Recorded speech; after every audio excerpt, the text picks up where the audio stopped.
पार्थ एक उत्साही और जिज्ञासु लड़का था जो कक्षा 8 में पढ़ता था। वह अपने स्कूल में सभी शिक्षकों और छात्रों के बीच लोकप्रिय था, लेकिन स्कूल के एक कमरे के बारे में सुनी जाने वाली डरावनी कहानियां उसे हमेशा परेशान करती थी।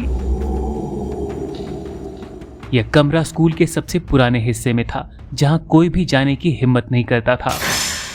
यह कहानी उस कमरे की है जो स्कूल में भूतिया कमरा के नाम से जाना जाता था। कहते हैं उस कमरे में कोई अजीब ताकत थी जो रात के अंधेरे में जागती थी। एक दिन पार्थ के दोस्तों ने उसे चिढ़ाते हुए कहा, अगर तुम सच में इतने बहादुर हो तो उस भूतिया कमरे में जाकर दिखाओ। पार्थ ने हंसते हुए ये चुनौती स्वीकार कर ली। उसे भूत प्रेत की कहानियों पर विश्वास नहीं था और वह यह साबित करना चाहता था कि डर सिर्फ एक मानसिकता है। पार्थ ने अपने दोस्तों से कहा, ठीक है, आज स्कूल की छुट्टी के बाद मैं उस कमरे में जाऊंगा, तुम सब भी देख लेना, वहां कुछ नहीं है। स्कूल की छुट्टी के बाद जब सभी बच्चे अपने घर जा चुके थे, पार्थ ने अकेले उस कमरे की ओर कदम बढ़ाए।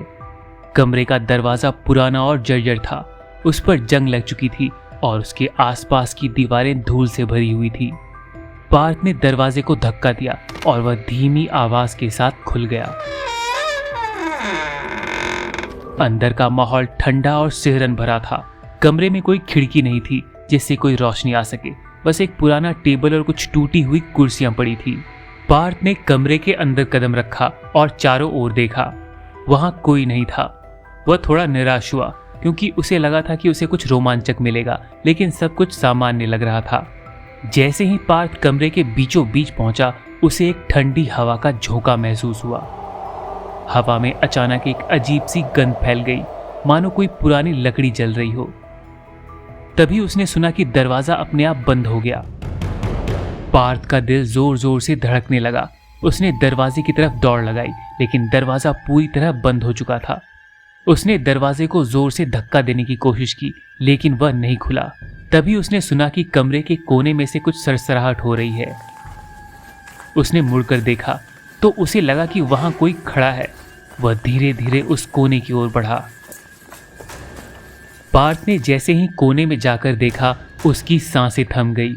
वहां एक धुंधली परछाई थी जो धीरे धीरे साफ होने लगी। वह परछाई एक पुराने शिक्षक की लग रही थी, जिसके चेहरे पर दर्द और गुस्से का भाव था। कौन हो तुम? पार्थ ने कांपते हुए पूछा। वह परछाई धीरे धीरे बोलने लगी। मैं स्कूल का पुराना शिक्षक हूँ। मुझे यहाँ पर अन्याय पूर्वक सजा दी गई थी और मेरी आत्मा अब इसी कमरे में बसी हुई है। जो भी इस कमरे में आता है उसे मेरी पीड़ा सहनी पड़ती है। पार्थ का दिल दहल गया। उसे लगा कि उसने बहुत बड़ी गलती कर दी है। वह उस कमरे से बाहर निकलना चाहता था, लेकिन उसके पैर जड़ हो गए थे। तभी कमरे में चारों तरफ से फुसफुसाहटें सुनाई देने लगी। ऐसा लग रहा था जैसे कई आवाजें एक साथ बोल रही हों। पार्थ ने घबराकर इधर उधर देखा, लेकिन उसे कुछ नजर नहीं आया। वे आवाजें धीरे धीरे तेज होती गई। तुम यहाँ क्यों आए हो? तुमने हमारी नींद क्यों खराब की? पार्थ ने घबराकर कहा, मैं सिर्फ यहाँ साबित करना चाहता था कि यहाँ कुछ नहीं है, कृपया मुझे जाने दो।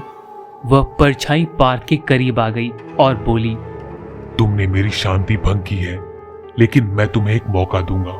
अगर तुम इस कमरे से बच निकलो तो तुम यह सच्चाई सबको बताना। यह कमरा उन लोगों के लिए नहीं है जो इसे हल्के में लेते हैं। पार्थ ने अपनी पूरी ताकत लगाकर दरवाजा खोलने की कोशिश की और अचानक दरवाजा खुल गया। वह तेजी से बाहर भागा और सीधा अपने घर पहुंचा। अगले दिन पार्थ ने अपने दोस्तों को सब कुछ बताया। वे सभी हैरान थे, लेकिन उन्होंने पार्थ की बातों पर विश्वास किया। उस दिन के बाद कोई भी बच्चा उस कमरे के पास जाने की हिम्मत नहीं करता था। स्कूल के प्रिंसिपल ने उस कमरे को हमेशा के लिए बंद कर दिया और बच्चों को वहां से दूर रहने की हिदायत दी। पार्थ ने सीखा कि कुछ चीजें हमारी समझ से परे होती हैं और हमें उनका सम्मान करना चाहिए। अब वह कमरा स्कूल की एक भयानक कहानी बनकर रह गया, जिसे हर बच्चा डर के साथ सुनता था। पार्थ ने उस दिन जो देखा वह हमेशा के लिए उसकी यादों में बस गया और उसने कभी भी अज्ञात जगहों पर कदम रखने की कोशिश नहीं की।